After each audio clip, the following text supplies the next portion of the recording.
আমি বলতে চাই যে সুশিক্ষায় জাতীয় মেরুদণ্ড, যেখানে যে শিক্ষার মধ্যে থাকবে মানবিকতা, থাকবে হচ্ছে অপরের সহযোগিতার মানসিকতা। সুপ্রিয় দর্শক মন্ডলী, আসসালামু আলাইকুম।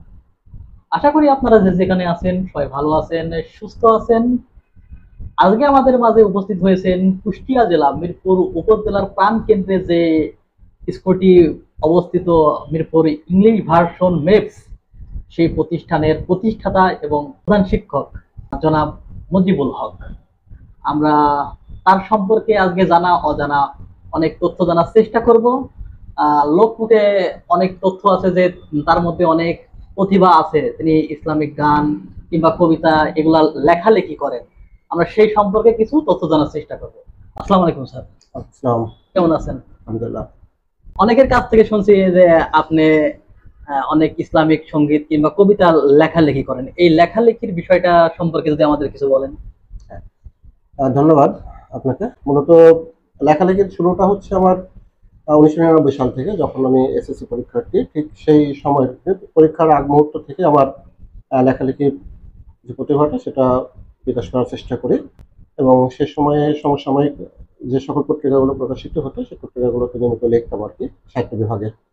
তো মূলত 99-এ আমার লেখার হাতে করি আর কি। বর্তমানে লিখে চলেছি, পাশাপাশি অনেক মিডিয়াতেও কাজ করছি, যেমন সংবাদ মিডিয়াতে আছি, এখন 3টি পত্রিকার সঙ্গে কাজ করি। আপনার প্রথম কবিতা কোনটা হতে পারে সেটা কি মনে আছে? হ্যাঁ, স্মৃতির তরে। স্মৃতির তরে, হ্যাঁ, এটা হচ্ছে প্রথম লেখা কবিতা, এবং সেটা হচ্ছে মূলত বিভিন্ন ধারার কবিতা লেখা হয়। মূলত বাচ্চাদের জন্য ছড়া লেখা হয়, কবিতা লেখা হয়, স্মৃতিচারণমূলক কবিতা লেখা হয়, এবং আধুনিক কবিতা বা হচ্ছে যে কবিতাগুলোর মধ্যে সাধারণত জনসচেতনমূলক যে সকল কর্মকাণ্ডগুলো থেকে থাকে আর কি, সে বিষয়ে কবিতায় মূলত প্রাধান্য পাই লেখনের মধ্যে। কবিতার পাশাপাশি ইসলামিক সঙ্গীত। হ্যাঁ, ইসলামী সঙ্গীত নিয়ে কাজ করি অনেকদিন থেকে। যে সময় থেকে কবিতা লিখি সেই সময় থেকে ইসলামী সঙ্গীত লেখা এবং তার সুরারোপ করার চেষ্টা করি, এবং নিজ কণ্ঠে কিছু ইসলামী সঙ্গীত পরিবেশন করি। একটা সময় প্রত্যেক শিল্পগোষ্ঠী নামের আমার একটা শিল্পগোষ্ঠীর সঙ্গে এখন যুক্ত আছি আমি, সেখানে সাহিত্য বিভাগের সম্পাদক হিসেবে কাজ করতাম। সেই সময়ে বিভিন্ন মঞ্চ নাটক যেগুলো পরিবেশিত হতো, মঞ্চ নাটক লেখা এবং সেটা পরিচালনা করা যে সুযোগটা সে সময় করতাম আর কি। এখন যেহেতু এগুলোর আর বর্তমানে প্রচলন নেই, বিধায় করা হয় না। এ পর্যন্ত আপনার কতগুলা নিজের লেখা কবিতা কিংবা ইসলামী সঙ্গীত হয়েছে? আসলে এটার এক্সাক্ট হিসাবটা বলতে পারবো না। আমি 99 থেকে মূলত যখনই লেখালেখি শুরু করেছি সে সময় থেকে ওই সময়ের যে সমসাময়িক পত্রিকাগুলো যেগুলো ছিল, আজকে আলো, দৈনিক কুষ্টিয়া, বজ্রপাত, আন্দোলনের বাজার, এই পত্রিকাগুলোতে সাহিত্য বিভাগে নিয়মিত লিখতাম। আমি এবং আমার এক বড় ভাই হারুন রশিদ মিলন, দুইজন নিয়মিত লেখা পাঠাতাম। প্রতি সপ্তাহে কোনো না কোনো পত্রিকাতে 2টা-4টা করে কবিতা থাকতো। কবিতার সংখ্যা যদি হিসেব করে বলি তাহলে হয়তো 500-এর কাছাকাছি, আর ইসলামী সঙ্গীতের সংখ্যা প্রায় 50টা হবে। এতগুলা কবিতা, এতগুলা ইসলামী সঙ্গীত, এগুলা কি ভবিষ্যতে কোনো প্রকাশনার মাধ্যমে প্রকাশ করার কি কোনো উদ্যোগ আছে কি? হ্যাঁ, ধন্যবাদ। আসলে মানুষ তো চাই অনেক কিছু করতে, আসলে সময় সুযোগ এবং অনেক কিছু হয়ে ওঠে না যার প্রেক্ষিত। তো মূলত আমি বিভিন্ন মিডিয়াতে কাজ করলেও নিজের উদ্যোগে যে বই প্রকাশ করব এরকম উদ্যোগ কখনো নেওয়া হয়নি। তবে লোকমুখে যেটা প্রচলিত, আসলে কবি হিসেবে যেটুকু প্রচারণা রয়েছে তাতে এইভাবে থাকতে চাই। আর তারপরে যদি কখনো কোনো মিডিয়ার মাধ্যমে যেহেতু কাজ করতেছি, কোনো প্ল্যাটফর্ম পেলে হয়তো সেখানে নিজেকে তুলে ধরার জন্য কোনো বই প্রকাশের যদি কোনো সুযোগ থাকে হয়তো সেটা ভবিষ্যতে বলে দেবে আর কি, এরকম ইচ্ছে। আপনি একটা প্রতিষ্ঠানের মিরপুরের মানে ঐতিহ্যবাহী উপজেলার মধ্যে একমাত্র একটি প্রতিষ্ঠান ইংলিশ ভার্সন মেপস, এই স্কুলের প্রতিষ্ঠাতা আপনি। এই প্রতিষ্ঠান সম্পর্কে যদি কিছু বলেন। প্রতিষ্ঠান সম্পর্কে আসলে বলার যদি কিছু থাকে সেটা হচ্ছে যে মেপস মাত্র হচ্ছে এমন একটি প্রতিষ্ঠান, যে প্রতিষ্ঠানটা হচ্ছে মূলত আমাদের এই যে এলাকা সেখানে মূলত মিরপুর, টোটাল মিরপুরটা যদি বলি তাহলে পরে শিক্ষার দিক থেকে অনেক পিছিয়ে।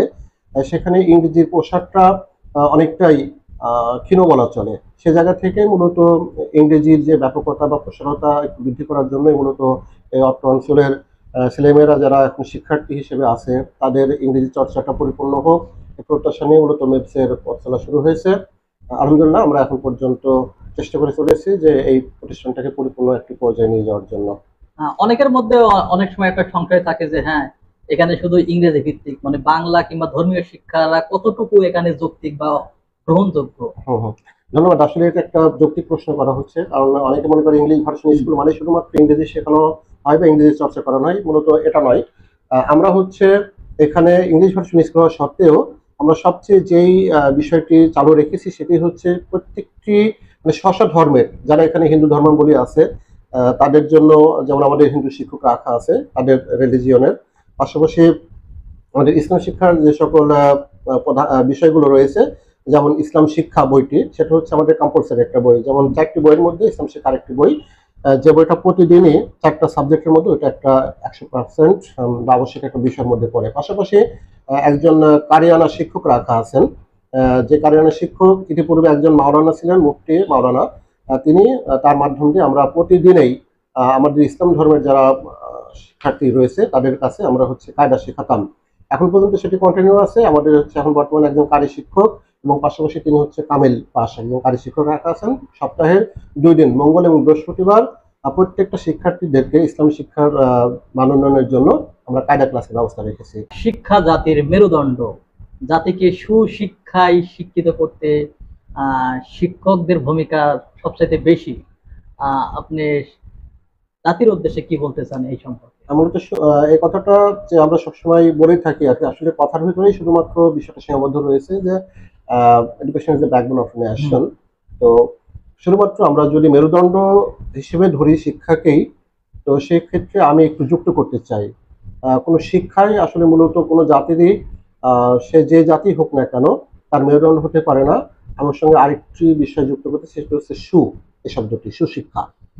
কারণ শিক্ষা আমরা হয়তো অনেক ক্ষেত্রে অনেকভাবে শিক্ষা অর্জন করে থাকি, কিন্তু সেই শিক্ষাটা যদি সুশিক্ষা না হয় তাহলে সেটা না মানবতার জন্য কোনো কাজে লাগে, না ব্যক্তি উন্নয়নের কাজে লাগে।